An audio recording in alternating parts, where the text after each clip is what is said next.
Class 10 में lesson 1 का ये अगला टॉपिक है। टॉपिक का नाम है परिवहन, ट्रांसपोर्ट। ठीक, तो पिछले वीडियो में जितने भी पिछले वीडियो बनाए हैं हमने, उसमें आपने रेस्पिरेटरी सिस्टम अर्थात श्वसन तंत्र के विषय में पूरा का पूरा जान लिया है। अब पूरा श्वसन तंत्र लगभग समाप्त हो चुका है। अब हम एक नया सिस्टम शुरू कर रहे हैं, एक नया टॉपिक शुरू कर रहे हैं, परिवहन, ट्रांसपोर्ट। ठीक, इसमें हम आपको इसमें बहुत से इस टॉपिक में और इसके बाद जो नेक्स्ट वीडियो बनाएंगे उसमें हम हृदय, धमनी, शिराएं, इन सब के विषय में विस्तृत रूप से जानेंगे। तो जो ये पूरा सिस्टम बना हुआ है, सिस्टम को परिवहन कहते हैं। और परिवहन जो सिस्टम होता है, ये एक पूरा परिवहन तंत्र के विषय में पूरा परिभाषा है, उसकी आवश्यकता क्या है, परिवहन तंत्र की, परिवहन तंत्र के प्रकार क्या है, तो आज हम उनके विषय में जानेंगे। ठीक, तो वीडियो शुरू करने से पहले अगर आप हमारे चैनल पर नए हैं तो चैनल को सब्सक्राइब करें, बेल आइकन को प्रेस करें ताकि वीडियो आपको मिल सके। तो चलिए आइए शुरू करते हैं। सबसे पहले बात करते हैं परिवहन। परिवहन होता क्या है, क्या मतलब है ट्रांसपोर्ट का, परिवहन का। देखिए, परिवहन का मतलब होता है कोई ऐसी चीज जो किसी चीज को एक स्थान से दूसरे स्थान तक ले जाए, उसे कहते हैं परिवहन। जैसे आपने सुना होगा उत्तर प्रदेश परिवहन सेवा। ठीक, तो इसका मतलब क्या है कि उत्तर प्रदेश में जो व्यक्ति हैं या जो वस्तुएं हैं, उनको एक स्थान से दूसरे स्थान के द्वारा, तो एक स्थान से दूसरे स्थान पर किसी चीज के द्वारा, बस, ट्रक, एरोप्लेन या किसी चीज के द्वारा उनको एक स्थान से दूसरे स्थान तक भेजा जाता है, तो इस क्रिया को परिवहन कहते हैं। उसी प्रकार से यहाँ पर भी परिवहन है। परिवहन हमारे शरीर में भी होता है, क्योंकि हमारे शरीर में भी विभिन्न प्रकार के चीजें होती हैं जिनको एक स्थान से दूसरे स्थान तक लाना और ले जाना होता है। इसीलिए इसको भी शरीर में भी इसको परिवहन कहते हैं, ट्रांसपोर्ट कहते हैं। ठीक, तो परिवहन का मतलब क्या होता है कि किसी चीज को एक स्थान से दूसरे स्थान पर पहुंचाना। ठीक, तो ये होता है परिवहन। अब परिवहन की आवश्यकता क्या है, क्यों जरूरी है परिवहन हमारे शरीर के लिए। तो देखिए, परिवहन इसलिए आवश्यक है क्योंकि हमारे शरीर में जो सभी जीवित कोशिकाएं होती हैं, सभी जीवित कोशिकाओं को कुछ न कुछ चीज़ों की आवश्यकता होती है।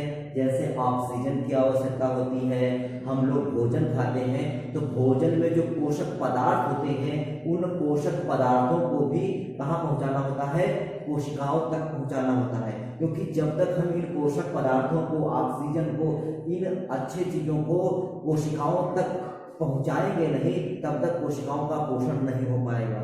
और कोशिकाओं को इन सब चीज़ों को पहुंचाने के लिए परिवहन की आवश्यकता होती है। लेकिन हम आपको बता दें कि केवल अच्छी चीज़ों को ही, जैसे ऑक्सीजन है, पोषक पदार्थ हैं, इन सब को पहुंचाने का कार्य ही परिवहन का नहीं होता है, बल्कि जो हानिकारक पदार्थ बनते हैं, जैसे CO2 बनता है, अमोनिया बनती है, यूरिया बनती है, तो इन सब चीज़ों को भी, जो हानिकारक पदार्थ बनते हैं, इनको शरीर से बाहर निकालने के लिए भी एक कोशिका से और शरीर के विभिन्न अंगों तक लाया जाता है। तो आवश्यक पदार्थों को शरीर की कोशिकाओं तक ले जाया जाता है और वहां से हानिकारक पदार्थों को, विषैले पदार्थों को शरीर के उत्सर्जी अंगों तक लाया जाता है। तो कोशिकाओं तक पदार्थों को ले जाना और हानिकारक पदार्थों को विभिन्न अंगों तक लाना, ये कार्य होता है परिवहन का। इसीलिए परिवहन की आवश्यकता होती है। ठीक, तो हमने जाना परिवहन और परिवहन की आवश्यकता क्या होती है।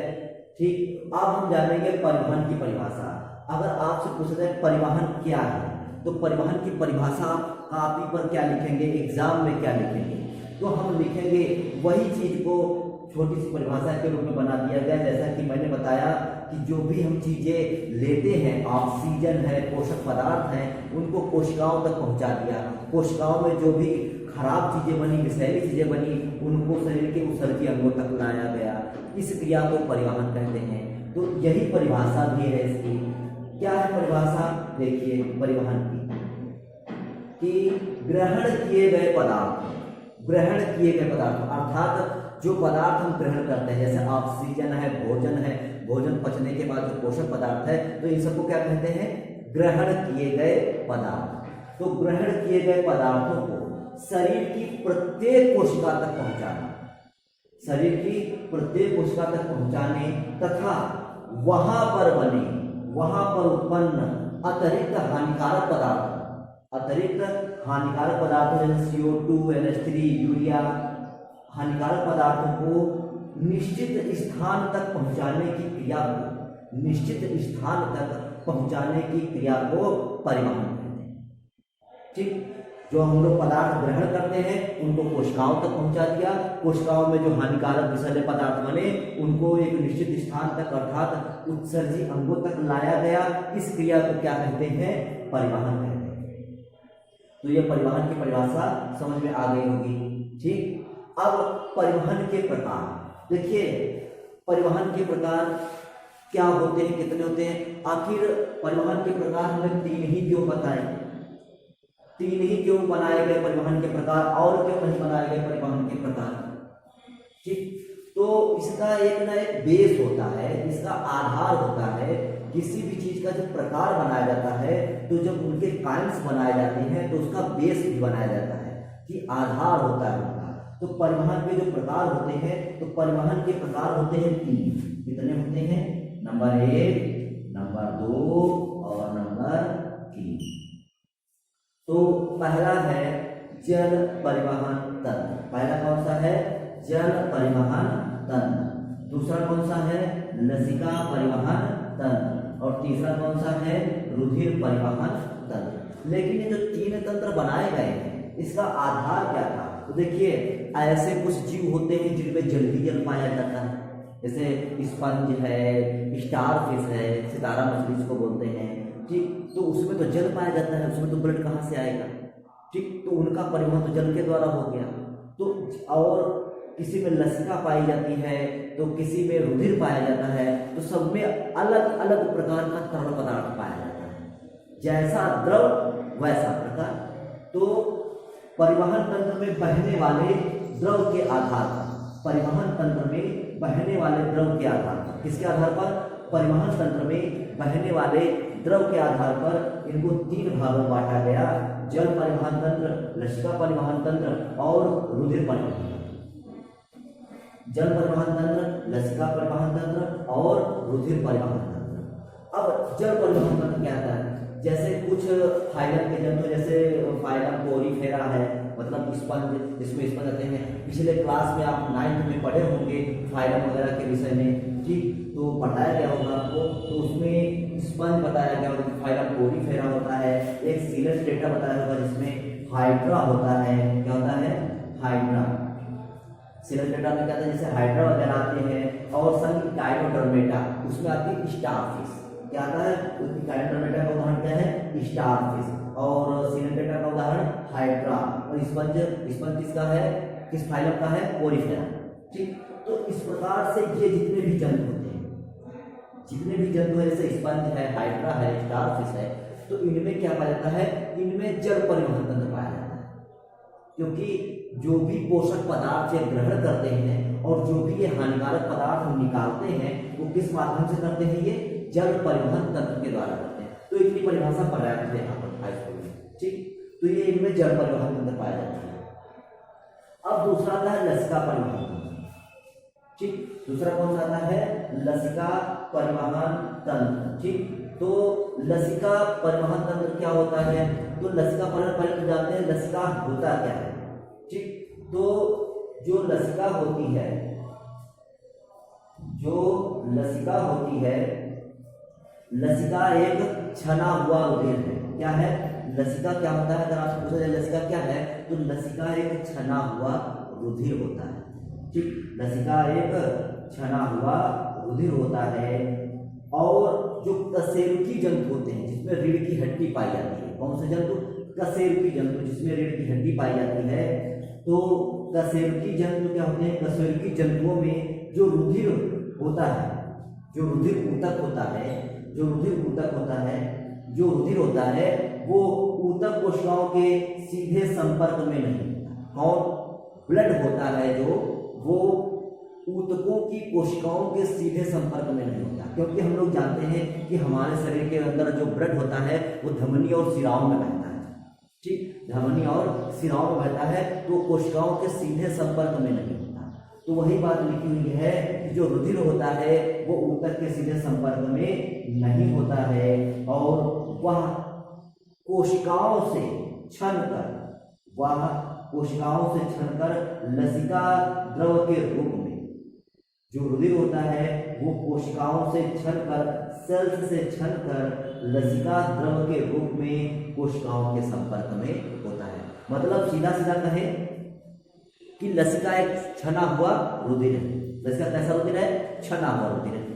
ठीक, जो कशेरुकी जंतु होते हैं, कशेरुकी जंतुओं में जो रुधिर होता है वो ऊतक के सीधा संपर्क में नहीं होता। जो कशेरुकी जैसे हम लोग हैं, तो हम लोगों के अंदर जो ब्लड है वो कोशिकाओं से सीधा संपर्क में नहीं होता। फिर होता कैसे? तो ये जो रुधिर है ये कोशिकाओं से छन जाता है। जो रुधिर है ये कोशिकाओं से छन जाता है। छनने के बाद ये लसिका के रूप में कोशिकाओं के संपर्क में आता है।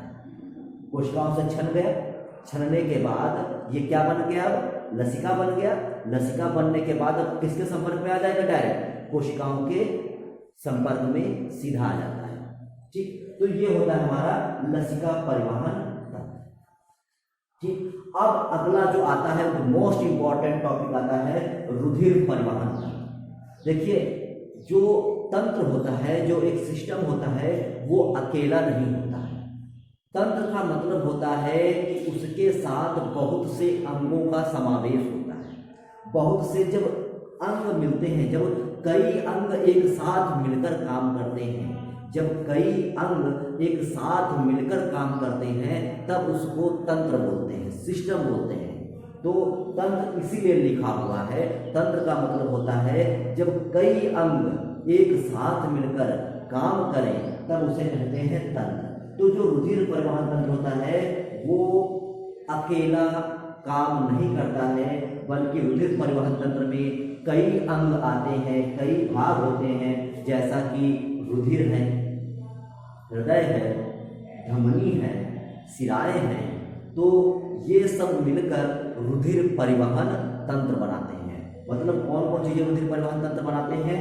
तो रुधिर, हृदय, धमनी और शिराएं, ये सब मिलकर क्या बनाते हैं? रुधिर परिवहन तंत्र बनाते हैं। तो आज हम केवल आपको इतना बताएंगे कि रुधिर परिवहन तंत्र किससे मिलकर बना होता है। तो 4 चीजों से मिलकर बना होता है, रुधिर, हृदय, धमनी और शिराएं। अब इसका हर एक टॉपिक एक अलग टॉपिक होगा, जैसे कि अब हम नेक्स्ट वीडियो में आपको बताएंगे पूरा रुधिर के विषय। मतलब जब कल हम नेक्स्ट वीडियो बनाएंगे तो हम उसमें आपको पूरा रुधिर के विषय बताएंगे। ठीक, फिर जब हम अगला टॉपिक बनाएंगे, जब पूरा रुधिर समाप्त हो जाएगा, फिर हम आपको हृदय बताएंगे कि हार्ट क्या होता है, हृदय की आंतरिक संरचना कैसी होती है, हृदय कार्य कैसे करता है, ये सब हम आपको बताएंगे हृदय के बारे में। फिर आता है धमनी। तो जो धमनियाँ होती हैं वो धमनी क्या होती है, शिराएं क्या होती हैं, धमनी और शिरा में अंतर क्या होता है। तो इस प्रकार से हम अब एक नए टॉपिक के अंतर्गत हर एक भाग को अलग से पढ़ाएंगे।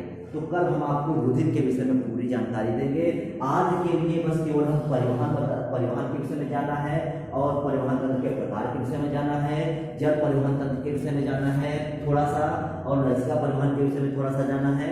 लेकिन जो हमारा इम्पोर्टेंट है वो है रुधिर परिवहन तंत्र। तो रुधिर परिवहन तंत्र को हम कल से सिस्टम बाय सिस्टम एक एक भाग को जानेंगे। तो आज के लिए बस इतना ही। कल फिर से रुधिर के साथ एक नए वीडियो के साथ आएंगे।